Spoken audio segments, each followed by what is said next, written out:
Hello, viewers. Welcome to Silent Conversations with Miss Nkata. I am your host, Miss Nkata Mwenda.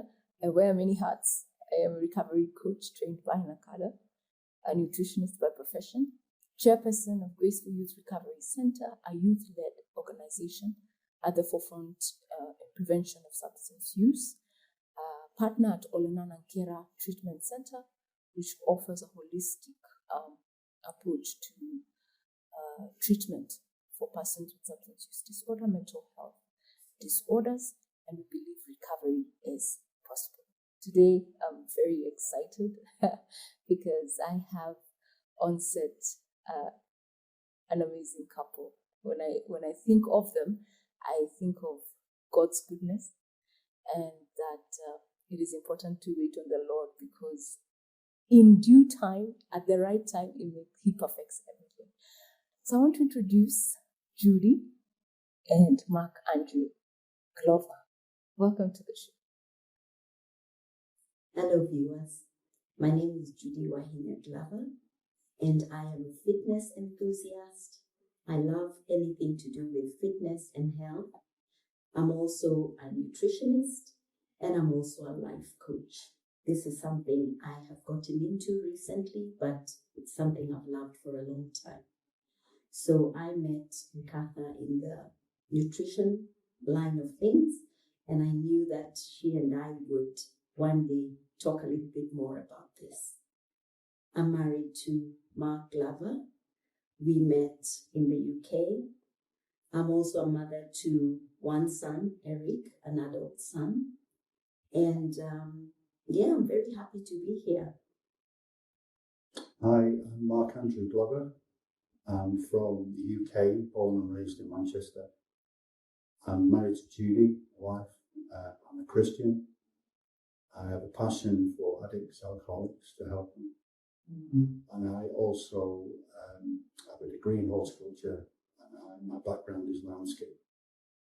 Oh, welcome to the show. When you said Manchester, I'm thinking football. It's football season now, yeah? I won't ask you which team you... Manchester United. Wow. You've reminded me how we met. And truly, yes, it was after a presentation on nutrition. And the funny thing is, when we sat to talk about nutrition, it opened up the conversation to so many other things. You told me you were in a long-distance relationship, and long because of COVID. And you shared a little about your passion for fitness and you being a marathoner. Is there any of these runs you've not attended? October, you did the one for the one that's upcoming. Yes, the Stand Chartered marathon. Yeah. Well, I don't do full marathon. Yes. Yeah. But my dream is to be an ultra marathoner. Yes. That means running from 50 kilometers and more. Yeah. So it's still a dream. And currently you're at 21? Yes, I've done 21 several times. Wow. And it was just, I have to say that was one of the things that helped me cope. Okay. So just going back to what happened, Mark was here with me, we were living here. Let's start with how you met. I heard you say you met in the UK. Just a little backstory, if it's okay. Yeah, okay. Yes, I was in the UK studying and working. Yeah. And Mark and I was actually now making plans to come back to Kenya. Yes. Like I said, I have an adult son, and he was here studying actually his entire high school time I was away. Okay. So I really was feeling like I need to be back to attend his graduation. Yeah. Very happy that at least I had managed to achieve that, and he had achieved that in my absence. And funny enough, during that year when I was thinking now maybe I should go, Mark and I meet, but it's not like we met then. I think he had been seeing me, but I hadn't seen him. Yeah. And it was at the church we attended in a city or town called Reading. Wow.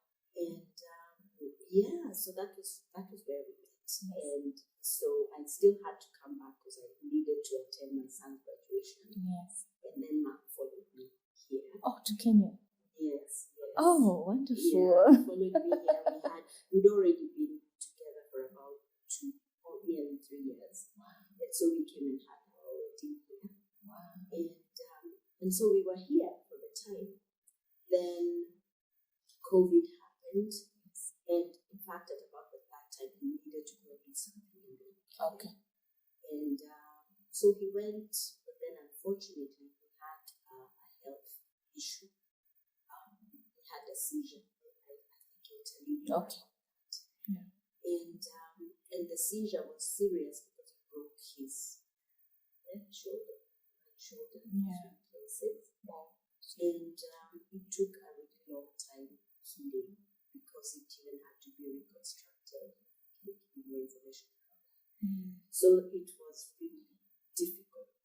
So this is when you went back to the UK, is when you had the seizure Yes. that led to. Oh, okay. I went back to the UK and started to work for a Christian charity, Yes. full-time member of staff paid. Yeah. And I was seated having Sunday lunch with friends, had the seizure out of nowhere, one off, and don't remember. I woke up 30 minutes later in the back of the ambulance on the way to the hospital. Yeah. I was seated, I had the seizure. I just completely smashed the shoulder. So we reconstructed it. As Judy said, it was a long time. It was a year of healing and recovery. Yeah. But then I needed a second operation to be redone. The same? Yeah, well, a brand new shoulder to be put in. Oh my, okay. So that was another year. So I was under the hospital, so I couldn't come back to the UK. Yeah. But this is when I think God came into it. Because I think God was saying, now we're going to do this, we're going to do that, we're going to do the other, get that out of the way, and then go back to Kenya. Because come to think of it, if it all happened in Kenya, and I love my Kenya country, Kenya, Adamu, but we know about healthcare. We know about so many of the challenges. So I'm just imagining if it took 2 years, first year, the surgery, then recovery, then having to go back in. Like you're saying, it could be God saving you all from something if it happened on this end.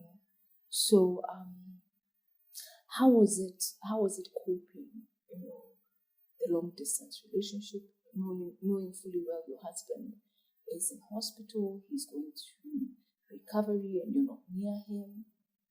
I remember you saying you used to run and that used to help you.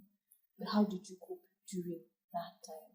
The separation due to distance, this COVID, and then knowing very well you have wished to be by his side even as he was going through this life-threatening condition.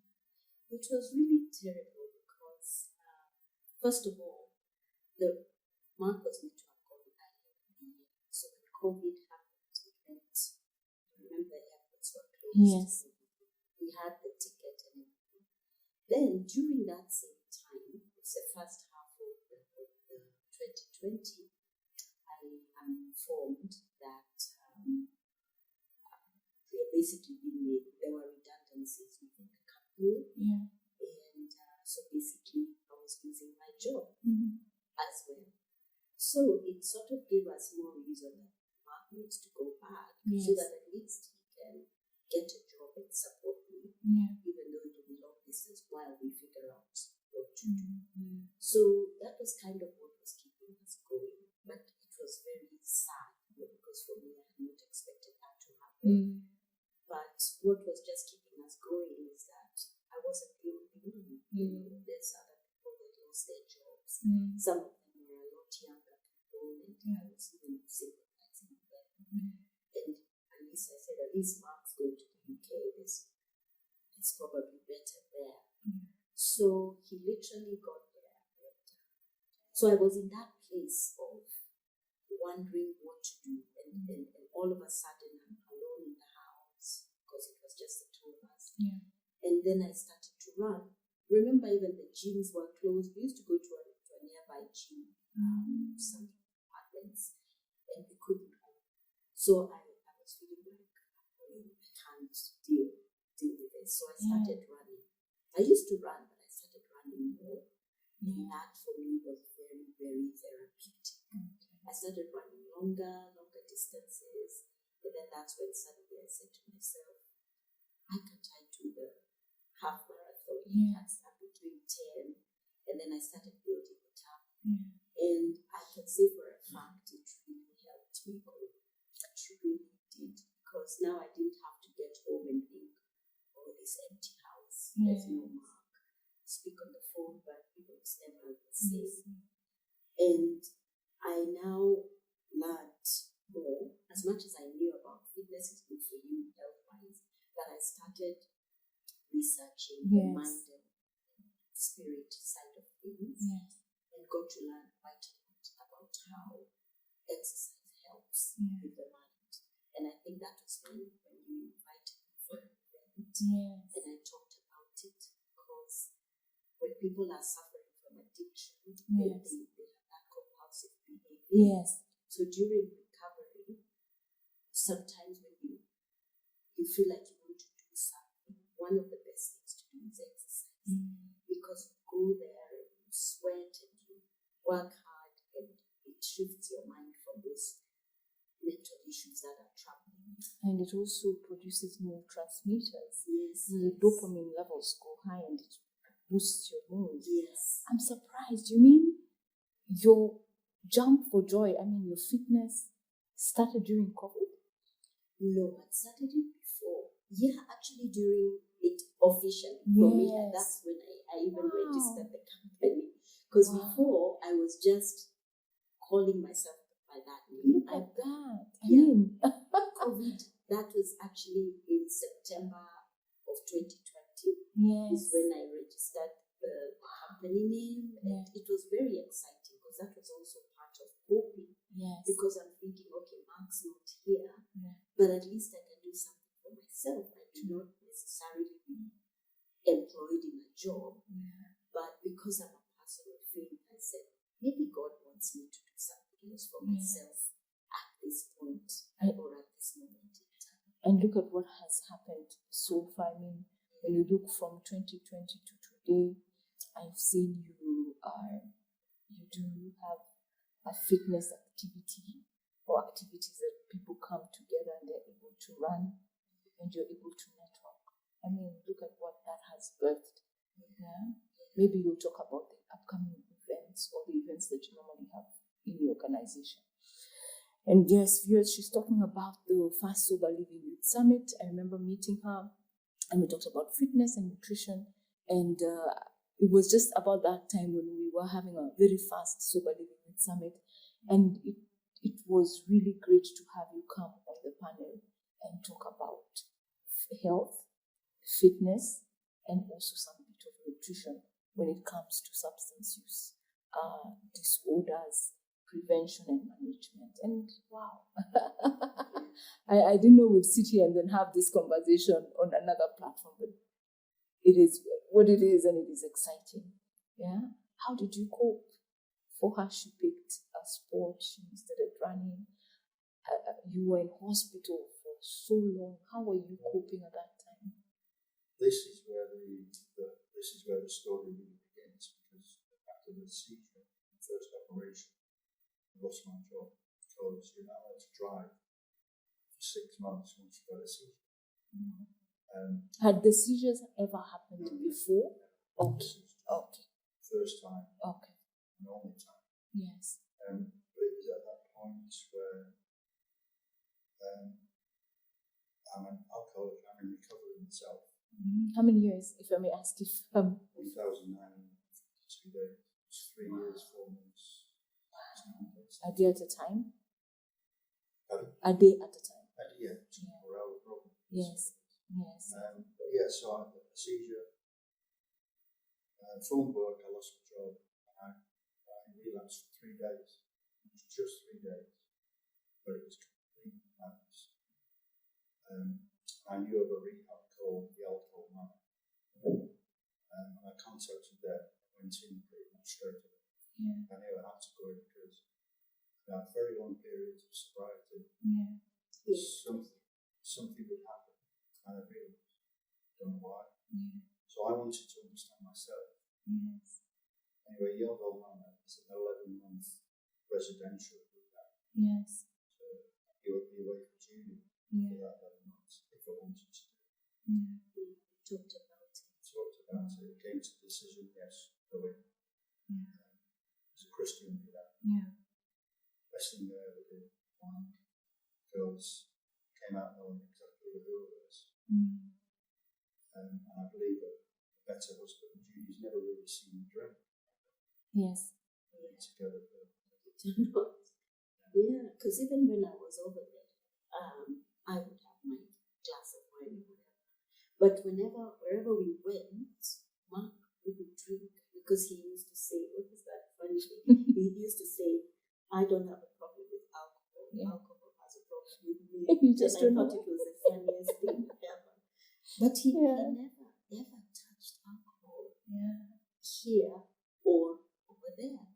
So it was just so, I think it must have been a really, really deep crisis for the both of us. Yeah. And wow, that's thank you for opening up and being so honest about that. Yeah.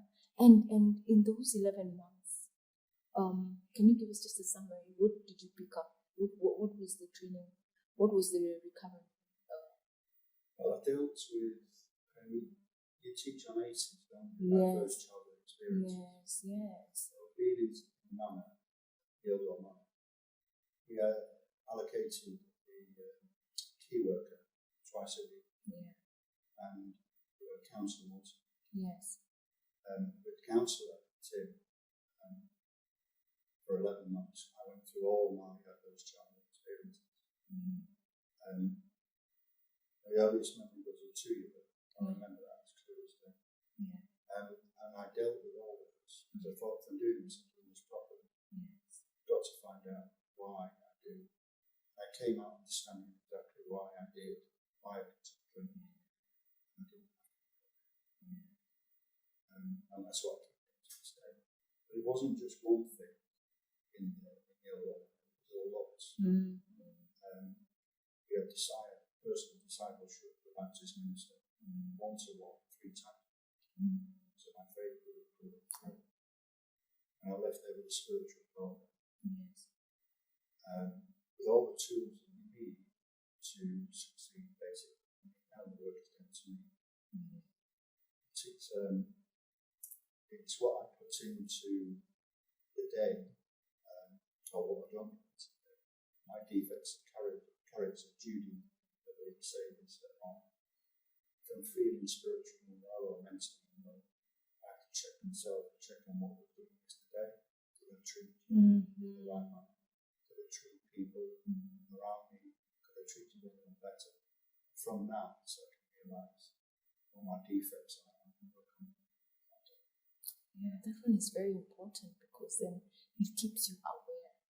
You know, because many people, obviously, we're living this life and we do go through challenges, or at times things can be stressful, and many don't want to really analyze or reflect what is the cause.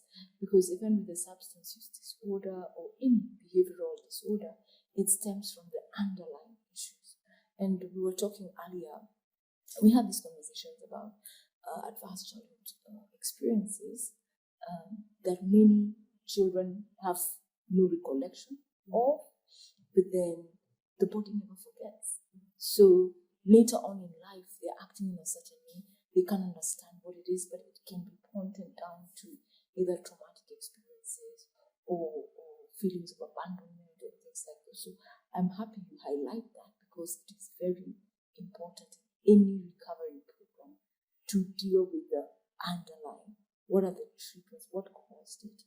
Wow, I'm happy to hear your explanation. If you treated Judi right, if you did this right, I mean, it's wonderful. So, how has it been for you? How long have you been back in Kenya? Now it's 6 weeks. 6 weeks. 7. Yeah, it's going to be about Tell me about the reunion, because it had been 4 years apart. The relapse happened, you got into treatment, you've been living a sober life, and a new life renewed. And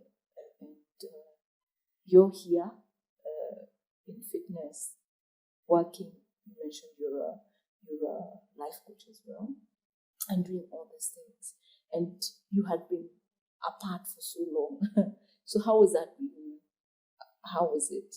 But there's another part to talk about, because he had another operation while he was so it was not easy. But you see, while he was in the middle of then fixing his shoulder, an X-ray showed that he had a growth in his lung, and that meant it had to be removed. Of course, he was telling me, Judy, don't worry about it. Another surgery. Another surgery. And then you think about the lung. That is an organ. It's like the liver or something. Then I was so, to say I was scared is an understatement. So at that point, I think I just told God, okay, God, I don't know what you're doing or what this means, but I was really, really afraid. And so at this time is when COVID is going away. And so I now try and I apply to go and see him. Yes. And so on. And then the British government says no, because they can. Everybody was asking me, why did they? And you're married to a man from Manchester. Let me tell you, they couldn't. This is something which nobody can understand. Because I think it's just people, they pick and choose. Sometimes you might think, are they just rolling a dice and deciding? And it was such a blow to me, because really I wasn't asking to go and see him there. In fact, I was in the midst of very excited and fitness and now doing. I'm also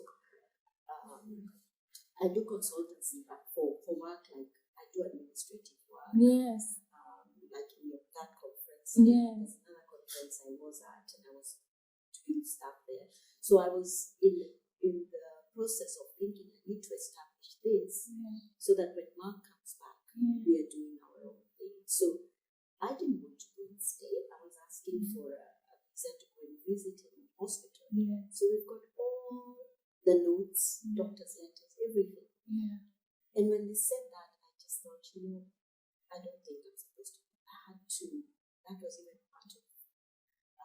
I think that was when I did my first run, actually.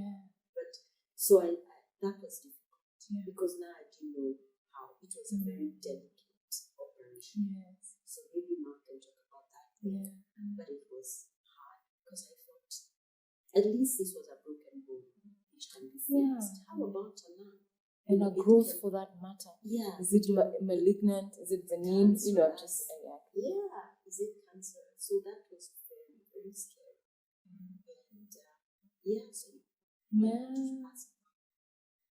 And that was then in these 2 years you talk about, yes? You're through with the 11-month program? Yes. I was out in it's called phase 3. We're out in the community. To a move-on house. Because a lot of people are in relapse. So this was a house where you're out in the community. But you had rules of substance abuse or alcohol around. You call it a what? A move-on house. We call it a halfway house here. I'm saying in British. Okay, yes. Move-on house, yes. And from there, they want you to get your own. I knew I would be coming back together, even though it got really hard. It's difficult. What's happening for 4 years? It just doesn't. Not saying it's hope. So I found it difficult, but I always knew that God was going to bring us back together. It was the operation. I was in the move-on house. Yes. I had the top of the lung removed. and that was Guy's Hospital in London. Mm-hmm. And that was a year of antibiotics. So that was Hello. another year. Yes. That had to be in the UK because the medication was horrendous and there was a lot of medication. Yeah. The NHS was all free. Oh, I was about to ask. Yeah, I was just about to ask, how did you pay for that? So, Oh, wonderful. Oh, wonderful. So with less from the NHS. Yes, yes. It's the national health service.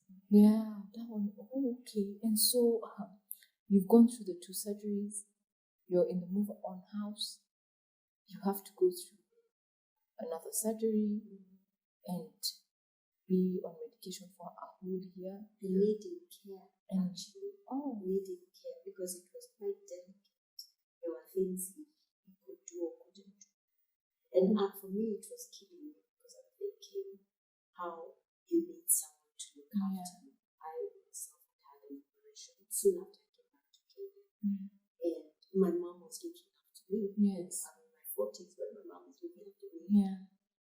Loving me, and I'm Yes. thinking now, why can't I be there to look after my him, husband? yeah. It was really, I thought it was the meanest thing that you could do. But then, what doesn't kill you makes you stronger. Yeah, it's true. So I just have to always go back to God and try to understand Yeah.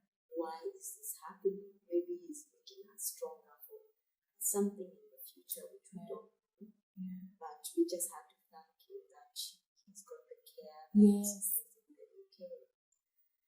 So when you were under care, after the surgery for the lung, when did you move from the move on house, or did you stay in for a longer time?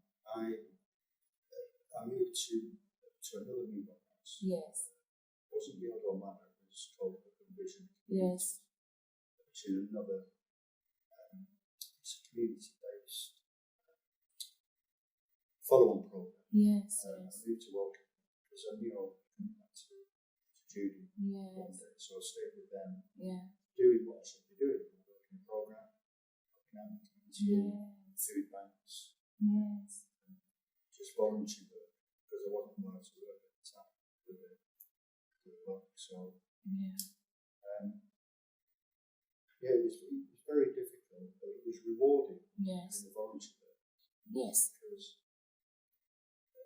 in addiction you need a routine. Mm. To have a purpose. Yes. The 3 S's: security, self-worth, and self-worth,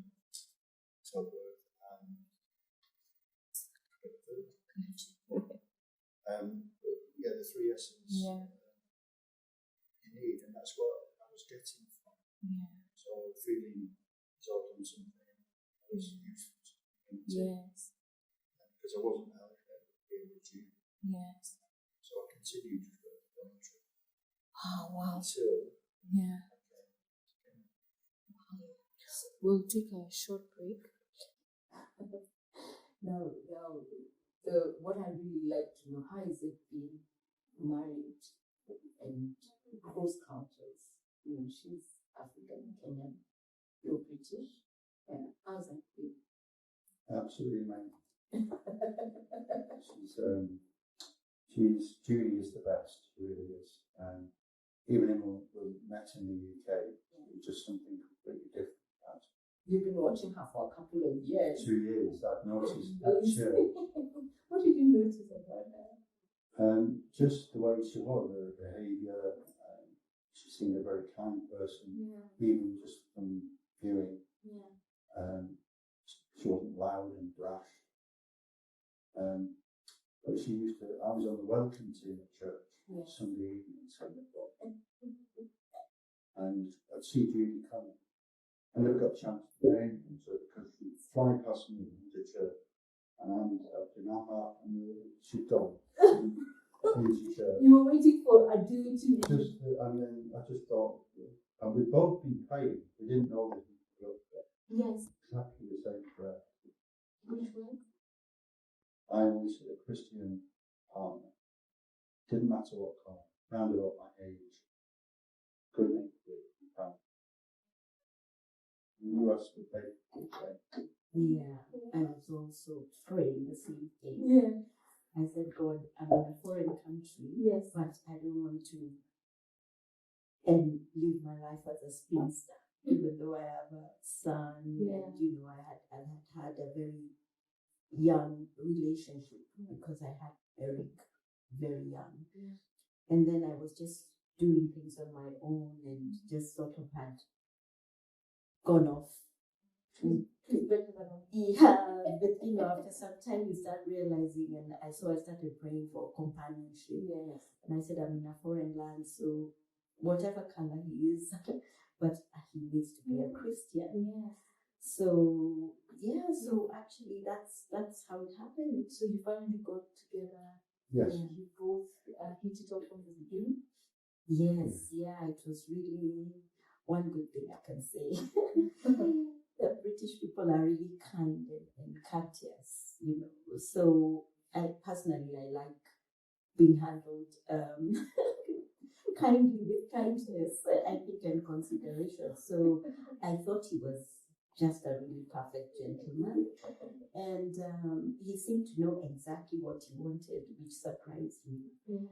And I'm thinking to myself, I've got plans to go back to Kenya, and I've got a child. And actually, we had that on our first date. I told him all that. And because I was already into fitness and everything, he was a bit surprised that that was my age, and I had a child in university at the time. Yeah. And I thought he also looked good for his age. Yeah. Now the illness has battered him quite a bit, but that time he looked 10 years younger. Thank you. Wow. I have to accept these things. Yeah, did you hit it off the first time? It had been 2 years of him checking you out. Then finally, is it him who approached you and he told you? Yes, that was also quite impressive because, like I said, the British people are gentlemen. They don't just come and talk to you like our Kenyan guys. So the fact that he did, I thought he was coming to tell me something in relation to the church. Okay. This time I was work here or something. And the first thing he asked was, he'd seen me, thought he knew me, and I'm thinking, that's a one-liner from an African person. You've seen me where? Then, of course, I said, yeah, I come to church here. Anyway. You never noticed him in those 2 Can years? you believe? I mean, there were other welcomers. Yeah. And I was studying. I used to study and work. Yes. Yes. So my Sundays, in fact, I used to go to church for the evening service. Okay. So I'd be reading the whole morning, and then I would just rush to church. And that's why he explains that at times you would whoosh so fast. By the time you're trying to welcome, okay, I hear you. Long gone, Yeah. So I don't know for some, but I really believe that maybe that was God just delaying everything until I was through with my studies. Yeah. And so anyway, we spoke, and I said I wasn't the person he thought I was, and then he invited me to go to London. We lived in Reading, so we went to London too. I don't know whether you've heard of the Alpha course. The Alpha course was sort of started by a certain preacher called. Anyway, Yes. so we went to that church. It's quite prominent. It's an Anglican church, but very different, very international. So anyway, we had the date was a whole time date, and so we talked about everything and anything. And about that time is when he said he wanted. Yes, I think it was our second date. Anyway, so it was very quick, very. You were ticking off the boxes. Yeah, after right? 6 God fearing weeks. right. Huh? Yeah, after 6 weeks, he asked to marry me. Oh. And I was just thrown. I'm thinking, I became suspicious. Yeah. No, it can't be. But the best part was he said, no, we're not going to rush it. I'm going to come to Kenya and ask for your hand in marriage from your family. And that was for me very, very, very special, because it meant that he's willing to wait. He's not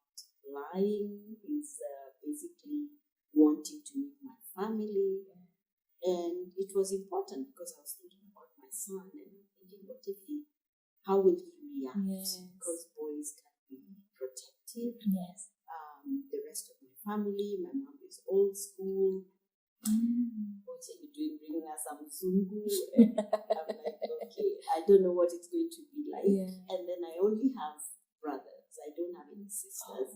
So I was in just that place of thinking, they might want to protect their sister, who's this person. But it was fine. It went on. It went very well. So after Mark came, he had to experiment with our food. How was that? Oh. Absolutely. I'm a believer when you go on holiday, try the local dishes. If I go to Spain or Mediterranean before Nigeria, I wouldn't go for the English food. Try the Spanish food there. So it was great. When you're in Kenya, You do as the Kenyans do. Wow. Yeah, and the first thing I said, we like our spicy food. Personally, I really like chili. I love chili in my food.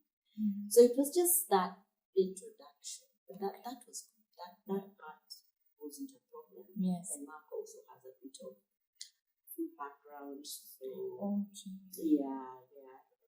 A culinary. Well, I think he will explain that a bit. But he was, after school, he went as an apprentice to bake. So he could already bake fantastically. Wow. So that was one thing. And then at the church, he also did a bit of work in the kitchen. Was that before? He was actually working there part-time at the church. And he was working in the kitchen in the restaurant. So that was another thing. He could cook up something until today? Yeah. So I usually have an assistant in the kitchen. Sticks are coming out. Sushi. Oh my. That's the best part, really. Wonderful. Even though I've got my mini brothers, I really have to force them to come to the kitchen. But with Mark, he just starts preparing the things. Yes. And that's really good because then you have an assistant. Yes. So, and it's a cultural thing. So most Africans, from a young age, they're taught the kitchen is for women. The kitchen is for, and so whenever they see a man cooking, it doesn't happen now. But there's it's the people who have a perception, that one is a no-go zone. How can a man even dare? Yeah, so it must be a spectacle when your brothers are at home and he's helping you. Yeah, and they're even like, my mom, when Mark will come to the kitchen, she'll say, "No, you come and sit in the living room." And so on. But anyway, nowadays she's used to it. That's just happened. Public opinions. Have you ever gotten any racist comments or any? I didn't. I noticed. tell people I didn't. I don't know. I don't think the UK is the US. It's completely different. Okay. I never experienced any racism. At all, really. Wow. And there are a lot of black people that people don't really know. There are really a lot of black people. Like where we lived in Reading, it's a university town. Yes, it's a university. Yes. So there's a lot of people from Africa who come to study, and in previous years, if you studied, you normally get a 2-year work visa. So there's a huge African community. Africa is from Africa. And then there is the Black British who came, I think maybe it's now 70 years ago. Because it was, so that's about 70 years. And they are a whole other race. I mean, there's so many, and they obviously intermarried a lot. Yes. So you find a lot of mixed race people. And I did not experience. If anything, there was a lot of courtesy. I never felt out of place. I also studied at the University of London. And I did not experience. And you spoke about your son, Eric. How is he? And for Eric, you see, he was young. He was really young. And so there was that place, but we used to communicate obviously a lot. And I did tell him that I have someone in my life that wants to marry me. So I think he didn't know how to be. Because I think he's kind of thinking, Mom, how can you now? You were away, now you're going to go away again. So we had a really honest conversation. And being an only child, I think there is something I can't really explain, because I also thought that maybe he needed a bit of counseling. Yeah. And I spoke to somebody called John Mills in Toronto, who has an organization, I can't remember what it's called, but I know him as a friend, and he deals with young people.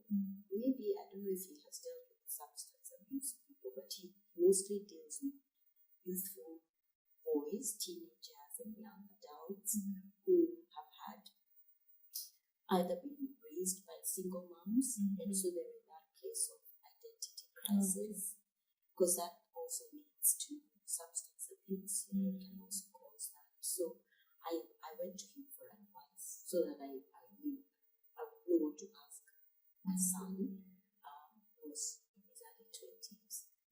And but now he's just wonderful. In fact, he surprised me, because he told me he recognized Mark as his dad, and was thinking about, of course, he knows his father, but we don't have a relationship really, because we didn't.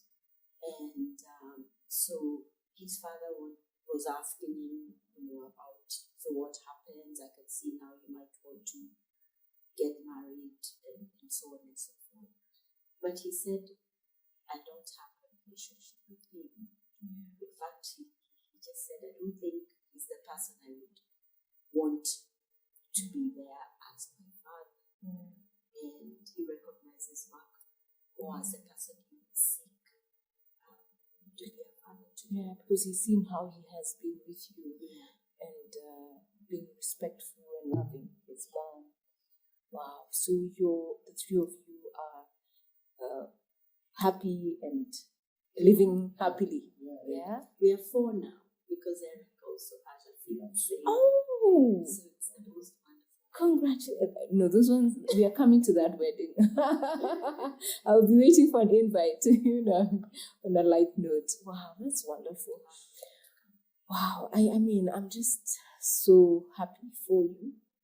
Like you said, you've been back now for 6 weeks. It's been 4 years apart. 4 years of really many challenges, but by the grace of God, being able to overcome. As we wind up, you mentioned the move on our homes, and I'm really interested about it, because of how you explain it. Is like in the UK, they have many of those homes, and because you have the welfare system, they're able to channel it for those people who are in recovery, and they can be able to live in the support. Because support is very important in recovery. Just share a little more about that. Is it a particular organization? Because for me, it has really motivated me to think more and research about that. We do have halfway homes, most of them are commercial. There are not many in Kenya. There are few, you can count them, maybe 2 or 3. Tell us how it is working, the one that you benefited from. We work exceptionally well, really. The welfare system, as you said, the benefit system from the government when you're not working. There's a thing called housing benefits. And that goes to, I was with Hope and Vision communities. And each person, so I was sharing a 2-bedroom flat with another guy who had also completed the same rehab. So we were like-minded people. So they get the housing benefit from that. But then they have companies on the outside or personal donations come in, so Hope and Vision can run. So they had 2 support workers. Tommy Atwood was the founder, ex-addict. He'd been in prison multiple times. And the chairman of the board of trustees is a judge who sent him to prison the last time. So he's the head of the just eat. Yeah. To mean when he got out of jail and all that, and he started this recovery journey. To rehab, came out to rehab, and then started new on that because he could see there was something new. Yes, it was a gap. And it's been really successful. Wow. That success that he now has more properties to help more people. But there's only one condition that they must have been into a rehab. That's the one condition. Okay. And it works really, really well. There's a solid foundation there of recovery work. You have time on your own. You're not hounded by anybody. But as long as you're putting in the work, they're just there to encourage you, to give you the best help possible. Okay. And when you look back, are there people who maybe you used to hang out with when you were in active addiction who left because of the disease? Did you lose? Yeah, that's one thing you have to change. I have to personally change, and I think all addicts have to change is the people that you surround yourself with. Yeah. Because if you want to rehab, come back out and come to the same circle of people, it's just going to be a conveyor belt. Music. When I was in rehab, one guy with a compulsion was there that much, but he left. Now he left the overdose. Oh, yeah. He was only the youngest guy, 39. Very intelligent. But since I left him on it, there was 14 of us that went, because you all go through, there was 14 of us that went in at the same time and left. There's only 2 of us that have made it out of the 14. Few of them have died, few of them are back in prison, and others are just completely back in the madness. It's the work of yourself. Yes. And most of these guys didn't go on to move on that. They went to their own life. Yeah. I mean, when you're speaking like that, there's something we call people, places, and things. You have to. Hours. Yeah. So many people think it's okay, I'll go back, and I'll be strong, I'm okay. Or people, places, those are the triggers that take you back to that cycle that you're saying that is destructive. It's unfortunate, imagine 40 and 2 standing from the 14 due to various factors, and that's the realities of life. So we thank God that you were able to make time to grace us with your presence and just share how through it all you kept the faith, through it all you have even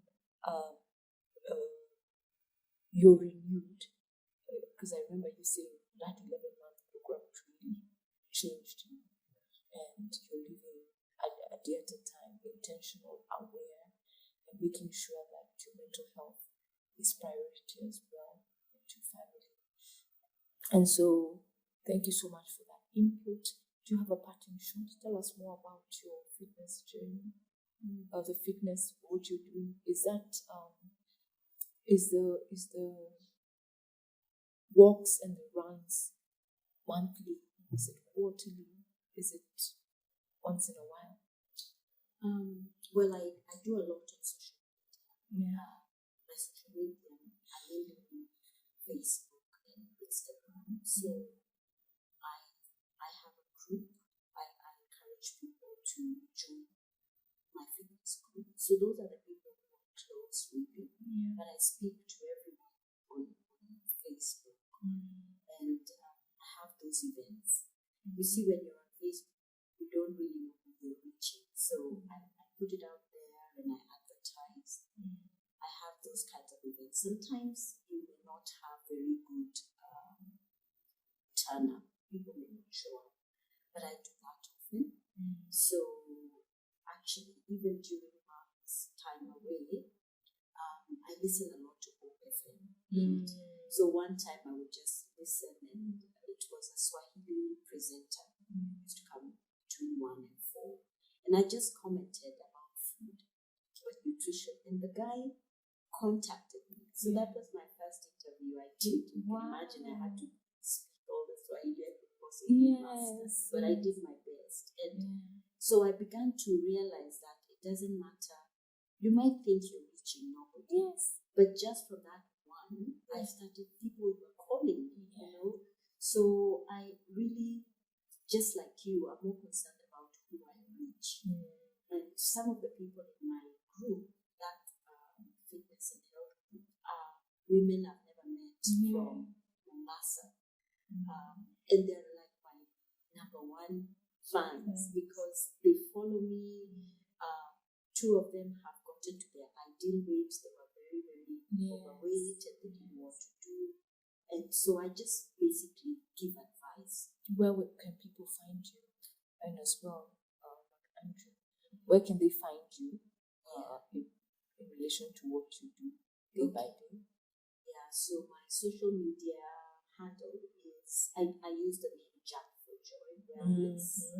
So if you just Google or if you check on Instagram, Jump for Joy Wellness, you see my happy picture there, looking sporty. And it's the same handle I use for Facebook. And so at the moment I've advertised this walk because the 10th of October happens to be a holiday, and it's on such things where I've asked people to walk. So we're doing what's called a road and trail walk. So the details are in there. Yeah. And I tend to do them every couple of months. Okay. I also encourage people on nutrition. Yeah. So I talk a lot about detoxing. And it's not only detoxing for substance, you detox from food. Because that's another thing. Like I said, we are about mind. We as an individual, it's mind, body, and spirit. Mind is also known as the soul because that's your will to do whatever it is that you will to do. Like Mark is saying, you have to decide. Yeah. I'm not going back. And don't let places and people and all that influence you. So you have to really speak to your mind. I'm also a psychologist. And Those hats are many. because I think who I really am inside is I like people and I like to understand people, beginning with myself. So before I can tell you to do something, I have tried it myself. So when people understand themselves better, because even food, it's a compulsion. You know, you'll be at a place where you feel, I want to eat because I'm feeling bad about something. But you can also say, I won't eat because I want to fit in a dress, for example. So some of this, you just have to be kind to yourself. That's what I say. Be kind to yourself rather than mean to yourself. And love yourself, and then you'll be able to love other people. So when you eat the right food, exercise, it's going to work magic too. It's going to cause you to, when the endorphins come, and dopamine and so on, it calms you down. You feel happy inside. And then you become a better person. So that's why for me, exercise is really, that's where it begins. You start exercising, you see the results, and then you start now doing good things to yourself rather than bad. Wow. Thank you very much. I'm just very happy that you were able to share all that, with us. And for Mark, I would want, to ask if we invited you in the community. We do have support groups in the community with people in recovery. Some sleep, and we tell them, please just come back. And we do it in churches, different churches in Kiambu County. I was just asking if we sent you an invitation your way, would you be willing to come in? Yeah. Thank you so much, for even giving your time to speak life, because when you share a testimony, it is a beacon of hope for someone else, because you never know how someone is deep in depression, or they are stuck on this particular substance and they don't know how to get out. And when they hear someone has been able to overcome, or they did one or two things, then they can be like, you know what, if they were able to overcome, why not? Let me give it a try. And viewers, I want us to just realize that most of these things that we talk about are global issues. It doesn't matter our race, it doesn't matter our religion. It is affecting us as humans, and we need really to be aware, and then we can be able to make informed choices based on that right knowledge. We've heard about recovery, we've heard about health and wellness, and most important, we've heard about this love story. And now you're united back here in Kenya. You know, there's no other place like Kenya. You know, Kenya, I've been a friend of Kenya. Kenya hakuna matata. So viewers, until next time, I'm reminded of Jeremiah 17:14 that says, heal me, Lord, and I will be healed. Save me, I will be saved, and I will give you the praise. Today we're giving God all the praise that he's been able to do amazing things for Judy and for her husband Mark, and they're united, and for Eric and for the entire family.